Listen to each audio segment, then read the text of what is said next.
sacrifice now.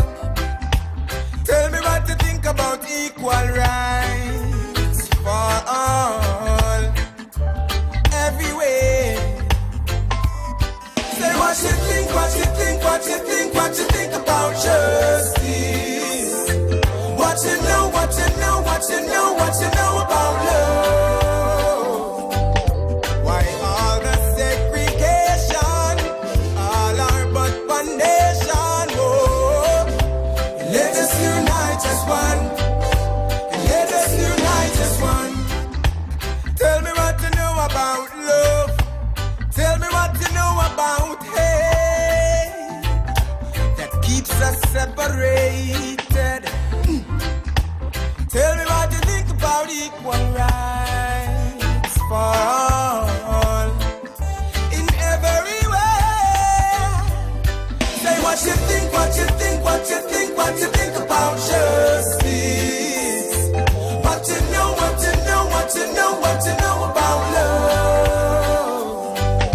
Why all the segregation? We all are but one nation. Oh, let us unite as one. Let us unite as one. Good morning, GQ.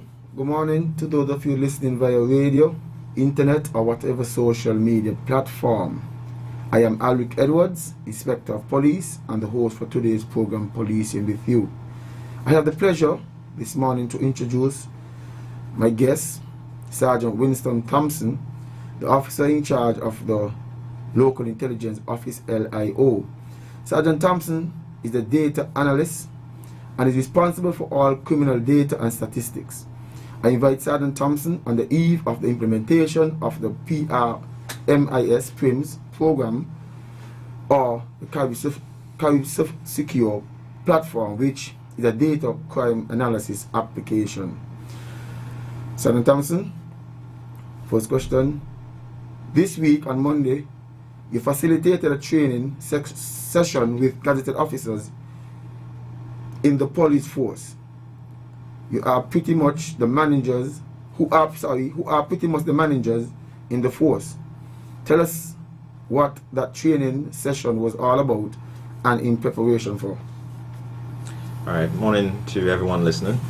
The training session we had on Monday was a culmination of a couple of years of a build-up to this Carry Secure project, where we are now ready to implement a database system similar to one that we already have in place. But this is a regional project sponsored by USAID, UNDP. And in the training on Monday, we familiarize and supervise the managers, the upper echelon of the police force, of what this new database will entail in terms of how users will interact with it, as well as how they, as the managers within the organization, will interact with this new database. What exactly is the Police Record Management Information System, PRMIS, and the Carib Secure initiative? Okay, so PRMIS, which is part of the Carib Secure project. Carib Secure project is part of the Youth Empowerment Service, program sponsored by USAID. The Carib Secure project is sponsored by not only USAID but UNDP, and its goal was to provide regional governments, as well as regional agencies, as well as local agencies here in St. Kitts and Nevis, with the tools that we need to address the issues of youth crime and violence within the Federation, so that we can better be able to collate, analyze, and utilize the data that we collect to create policies that can address youth crime and violence. Let's back up a bit. You spoke about the echelons of the police force. From which rank were you referring? Right, we were talking from the rank of inspector all the way up to commissioner of police. Thank you, Sergeant. How will this system be rolled out here in St. Kitts and Nevis? Right, so it's going to be a phased approach where we will not start with all stations at once. We have a number of stations that we will select, that will roll it out to those stations and build up as the year goes along. So hopefully by the end of this year, all our stations and department will be using this database systems. We're still working out some minor bugs with it still, and that's one of the reasons why we have to take our time while we roll out.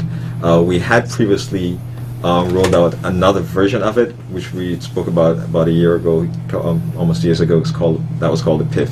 But now we're moving into the final phase of the project, where we're now putting together all that we've learned over the past couple of years, and mesh together to create what is going to be the final product.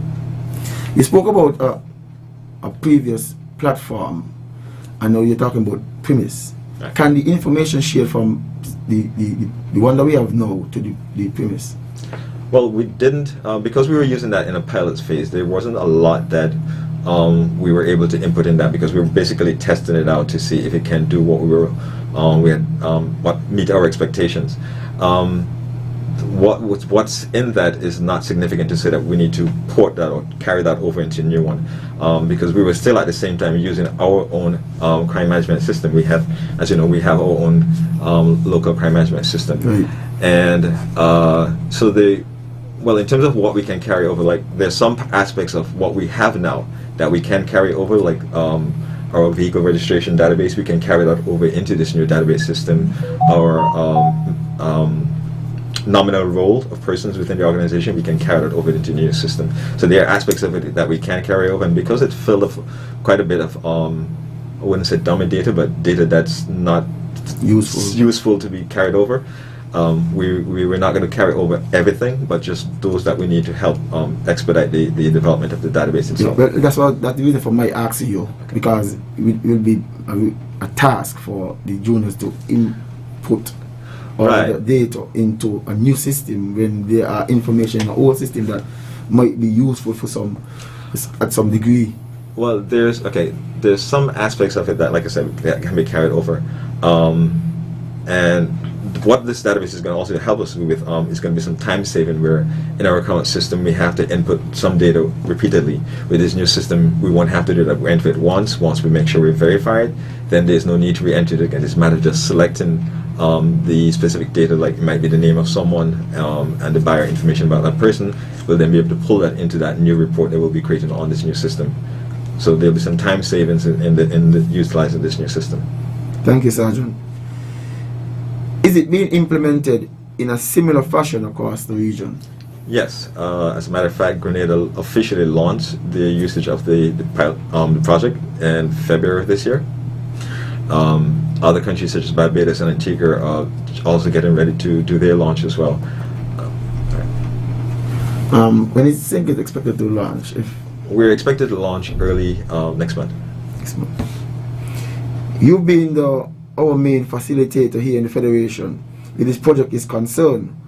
How has training been going in St. Kitts and Nevis and regionally? Right. Training has been going pretty well. We've done local training as well as regional in the sense that we would all get together on Zoom, and we'll do training with persons locally as well as regionally. Like we had a couple months ago, we had a training session where Singers would have done a particular aspect of the database to train persons from within the region.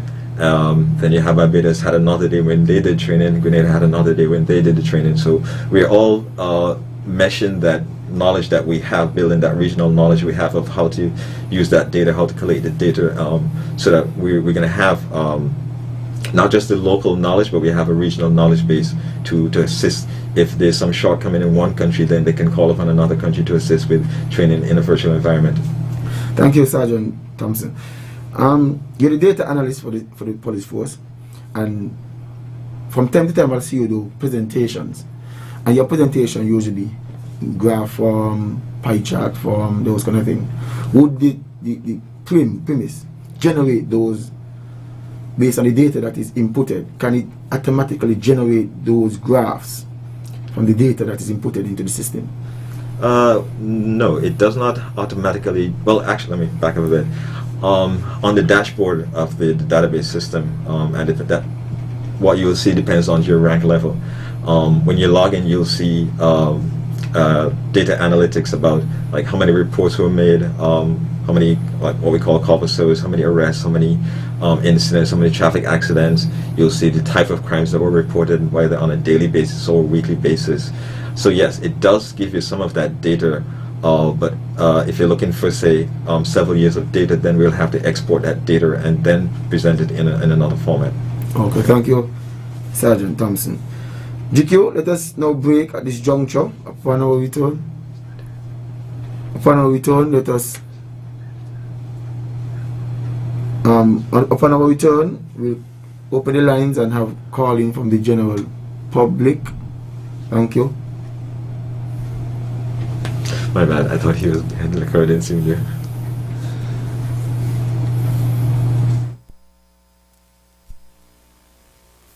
Be a glam mom this month with the best names in designer eyewear from Quartz Optical. Get 30% off frames and lenses for her and 60% off sunglasses all month long. Make a statement with Michael Kors, Kate Spade, Ralph Lauren, and more for less. Plus, with Ready Finance, pay nothing for 30 days. Book your free eye examination appointment online today at www.quartzoptical.com. Don't miss this opportunity to glam out this Mother's Day only at Quartz Optical. Value you can see. Conditions apply. See online and in store for details. At Nature's Discount, the herbal store on 4th Street, we provide herbal supplements for all your needs. Blood sugar, blood pressure, prostate, liver, heart, kidney, and more. Oils, pure herbal teas, wholesome vitamins, healthy foods, alkaline water, bodybuilding supplements, weight loss and sexual health supplements, even hair and body care products. We support the natural health of the whole family. Get healthy naturally. Call us at 662-5447. Like us on Facebook. Nature's Discount Nutrition Center. Your get healthy, feel wealthy people. Sink it, Nevis. Pull up in a the census bus. It's me, you, us. Must get it done if you come from country or town. Hurry up and jump on it now.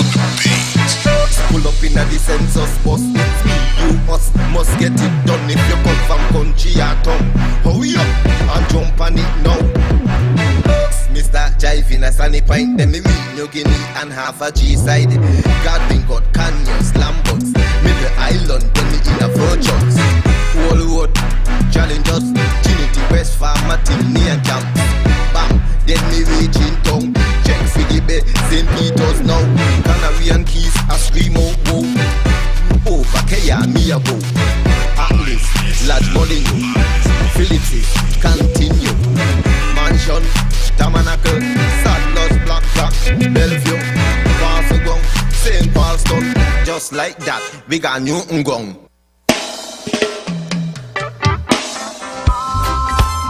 Oh, yo. And wait. Oh, yo. Good morning, caller. This is Police Radio. We're listening.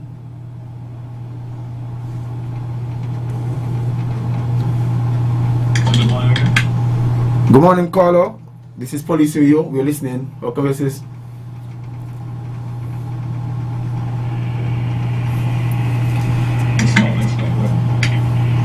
Caller can. Yeah, okay. Okay. No, I wasn't the first one. I'm the second one. Caller, listening. Yeah, good morning to you and GQ and the gentleman there. Good morning, sir. Yeah, this is police without pay. Yes, sir. I'm just calling. Okay. I'm just calling to commend the entire police force for those of you who are carrying out the duty that you have been charged with. Because over the past months, or maybe 2 years, we have had a number of persons who went disappearing. And every time they find them, the police come back and they let us know that they will find the remains of such and such person. And all of them who were kidnapped, they were killed, murdered, and buried in the mountains of St. Kitts. And I have to commend you all because you were not there when this thing took place. But according to intelligence, you all are able to find these people and you all come to the public and let us know what has been done. So I have to commend you all very, very highly for that wonderful work that you all are doing. Thank you very much. That's all I have for today. Thank you, caller, for your contribution. Are there any more callers? What has been some of your challenges in getting this program to where it is now? We've had a number of challenges, some of it being external, some internal. The external ones are like with what's been happening with the rest of the world with COVID and everything. Things like equipment, things like training had to be postponed or changed in the way we were doing things over the years. And from a local scene, sometimes it's difficult to get a group of police officers to get together for training. Even just the gazetted officers, it's difficult even to do a full day of training. So getting time to build capacity while at the same time doing our daily jobs, it's we have to find new ways of doing things. And like I was saying, that we might have to resort to doing some things like Zoom meetings, where we'd have Zoom meetings for those officers who are available. They can log in and see what the training is about, and then save some of those videos for as training modules for future reference, so that persons will have that knowledge available. As I said, some persons learn by what they see and how they do things. So we'll have that made available for persons to be able to develop with not only the database system, but also overall for the organization itself. Again, difficulties primarily being able to get persons together for times, because even sometimes when we pull a group of persons together for training, something might happen. They have to return to their station to respond to a report or something. So that's one of the main difficulties. I understand. So which means that you dedicate some time for the recruits. I mean, I know everybody has to learn it. Yes. But I know a course just passed out, so you would have dedicated some time to recruit them to lecture to them on this lecture?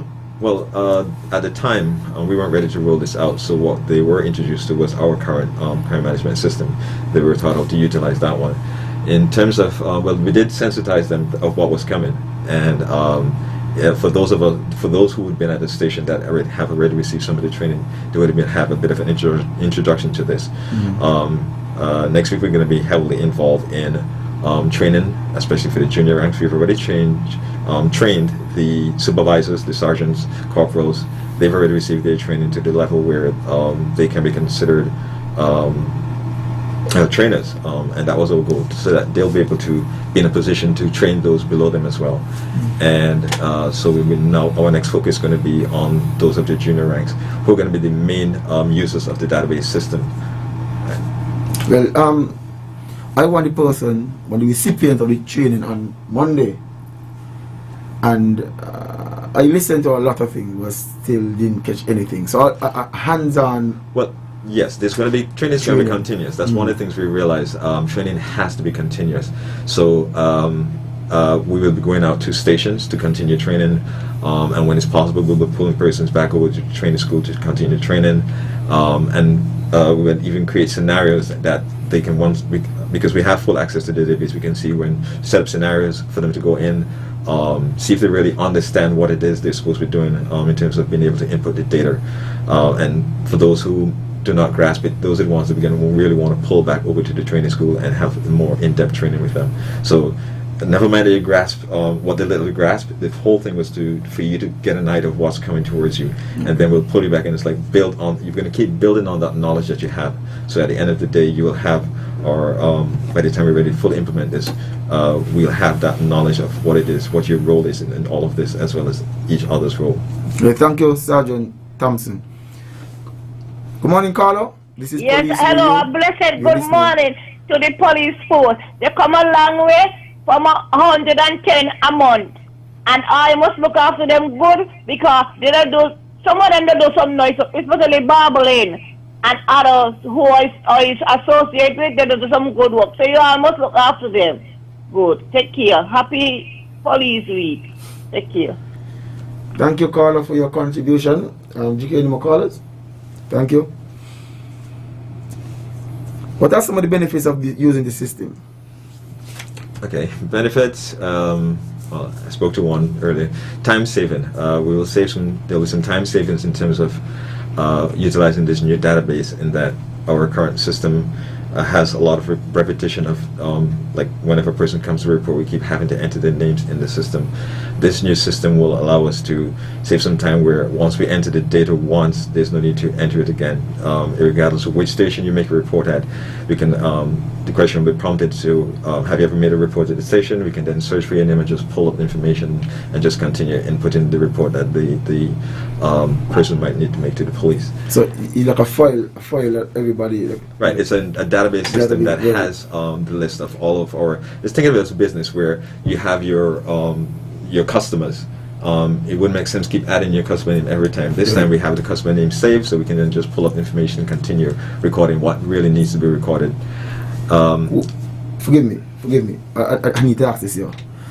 Is it like a prompt spelling, like in when you're using your phone, something you add you type A, Alrick you come up because Alrick in the data somewhere. Would it be a system where?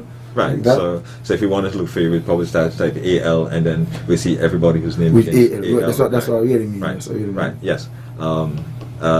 Some of the other benefits is that primarily is going to be, as I said, the project is primarily geared towards addressing the issues of crime and violence. Now, how do you address crime and violence? You first need to collect the data, then you need to analyze the data, and then you utilize the data to create the policies that will affect crime and violence. With this database system, now we're in a much better position to do that, where we can use the data that we collect on a daily basis, even to some extent pull some of the historical data and put it into that database, so we can look at the historical data and say, well, historically crime is increases in this particular area at this particular time of year, because when you're analyzing crime, you're looking at who, what, when, where, how, and why things are happening.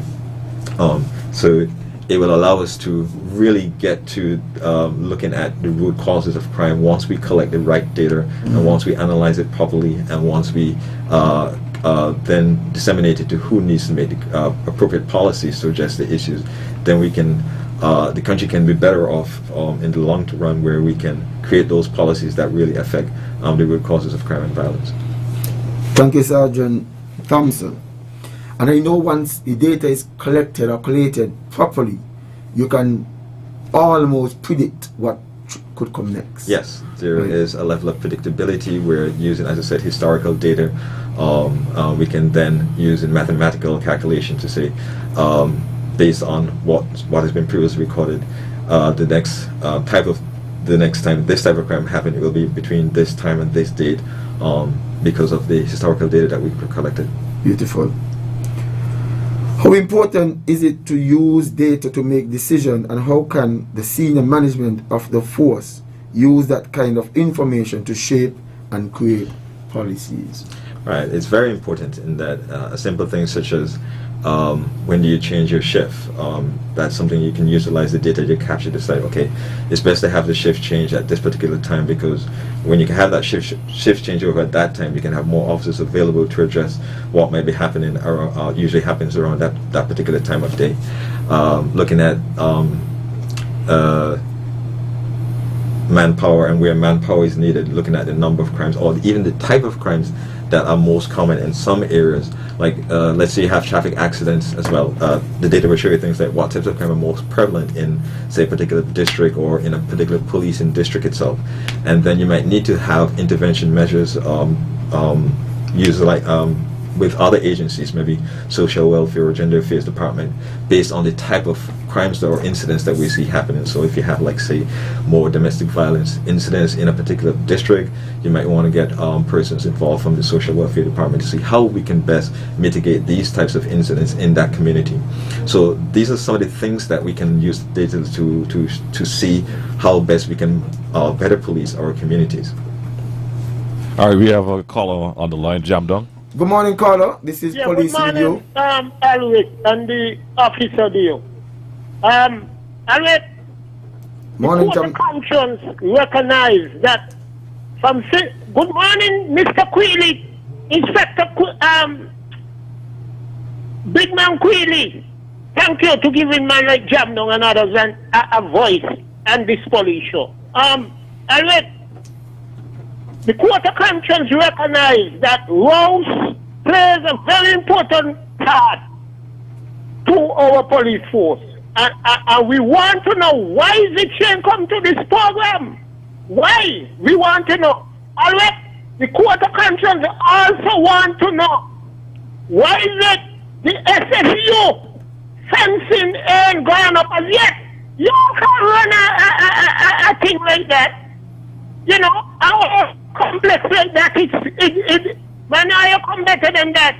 The next thing I want to talk about, sometime there before Van's funeral, we had a youngster from the army. He came to police in review and he delivered himself.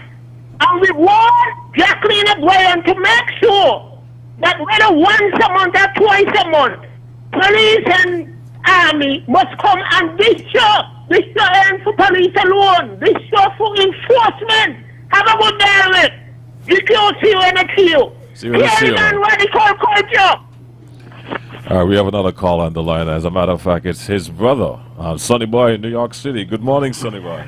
Morning, Hello, GQ. Thank you very much for looking at the show, and it's nice to hear my brother complaining.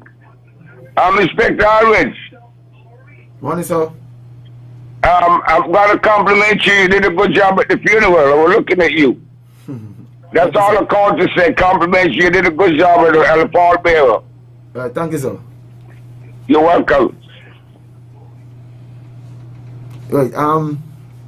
I know the application is a paperless application, and so a lot of the diaries and the incident record would become obsolete. Yes. Can you expound on that, if you may? Right. One of the things that this database brings to us, we never had before, was that we will now be able to create a digital diary. For persons who have come to our stations and see the officers writing in those big 11 by 17-inch books, we are looking to do away with those books unless there's a need for it. And all of our records will be now recorded digitally. So the logbooks that we use, the diaries that we use, that data will now be recorded within the database system. This again also brings some time savings for us, because one can imagine writing some things, especially some of those long notes that we have to write, some of which are repetitive, will be time savings where we can just record it once and then just copy and paste what we need to record and change over what needs to be done. So we'll have some time savings again with that, as well as the ability to find the reports much faster as well, because it's now in a digital environment, so it's much easier for us to find it in that digital environment, as well as to extrapolate what we need to extrapolate. Thank you, Sergeant. What are the advantages and disadvantages of trying to fit the way independent state define and categorize crime using that kind of single standard? Right. You're referring to the ICCS, which is the International Classification of Crime for Statistical Purposes. This is the standard that's used internationally, primarily from the United Nations, where each country would try to fit their crimes matching the categories that this standard has developed. So it's a project that we started implementing at least 2-3 years ago, where we started trying to match the crimes and our laws to match the codes that are in this international standard. What this database will do for us now, because we've already matched we've matched about 100% of our crimes to this international standard. So with this now, when we have to create those requests for data from like the United Nations, it's much easier now, because we've already matched those to match the codes to match our local laws, so we can then easily export the requested data because we already have that match in the system. So it's time saving in that wise. Thank you, Sergeant Thompson. GK Calls. Good morning, Carlo. This is Police Francis, Radio. I come back here You're with a listening. question.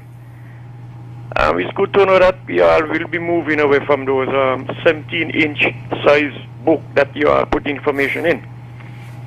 And modern technology has improved so much that you all can just now, like as Mr. Thompson said, you look for what information you want. I think it's alphabetical orders. Well, now, how safe, my question is that, how safe are these information that are placed on in this database from any hackers going into that database could take out information and do what they want with it. That's your question. How safe is that? Thank Okay, you, I'll Carlo. have a listen. Right. That is always the concern with developing any database system, which is why in development of such systems, security has to be built into it, as well as persons trained how to maintain the security and integrity of the data. Because if there is no integrity of the data, then persons cannot trust the persons who are collating the data, and we need to have that trust. So, of course, we're going to make sure we ensure that the data we collect is protected from intrusions, of unwanted intrusions. Thank you, Sergeant Thompson. Well, we reached the last question. Anything closing? In closing, I just want to make the public aware that one of the new requirements that we're going to try and have our officers to do is to ensure that we're collecting the correct information. Is that we're going to be asking persons when they come to, especially with follow-up reports, that they have some sort of photo ID so that we can verify the identity of persons, because we know there are multiple James Davis, there are multiple Larry Vaughns in St. Kitts Nevis. We want to be sure the person in front of us is the person that we should be dealing with, and that we're actually recording the correct information for that person in the specific report that we're recording. So again, bear that in mind. We will be asking persons to have some sort of ID on them to verify. Not that we would prevent anyone from making a report, but we want to verify that the identity of persons who we're interacting with. And spelling to people. Yes, the same yes, names, yes. That again is differently. A problem we've had where persons' name pronounced the same way but spelled multiple different ways. Right. And so we have that problem in our records right now. We have the same person's name spelled two different ways, and we have to do that data cleaning where we then have to go back and say, well, could you describe this person? And things like date of birth will verify, okay, this is the person that we're as a matter of fact, just this last week, a couple weeks ago, I had to call one person to verify how they spelled the name, because I saw it like multiple different ways in the database, even by the same person who recorded it. They spelled it like a couple different ways, so then I had to verify that. Yes, thank you, Sergeant Thompson. I'm GQ one again, and I want to thank you for being the reliable moderator that you have always been week after week. I want to thank the management and staff of ZIZ for allowing us to be here weekly with this very prestigious radio program, Police Radio, which has grown from strength to strength over the past years. To those persons who are calling, especially Jam Down, I will convey your suggestion to have Corporal Rouse on the show, and for these soldiers to come more often. For the person who are thinking about calling and a little glossophobic, I will encourage you to call in and to hear your concerns. Without you, this show is pointless. I want to thank you all again for listening, and see you guys next week, Thursday. Thank you. Why all the segregation? We all are but one nation. Oh, let us unite as one. Let us unite as one.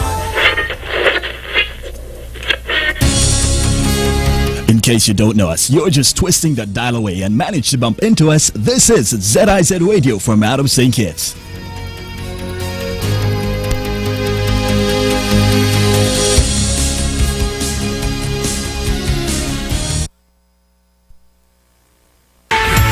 Mommy, remember you told me if I pass all my exams, you would buy me a brand new laptop computer, a cell phone, and a PlayStation 4? Well, here are the results. Wow, son, you did great. But where can I find all these stuff at affordable prices? Smart Electronics, Mommy. They have stuff for the entire family.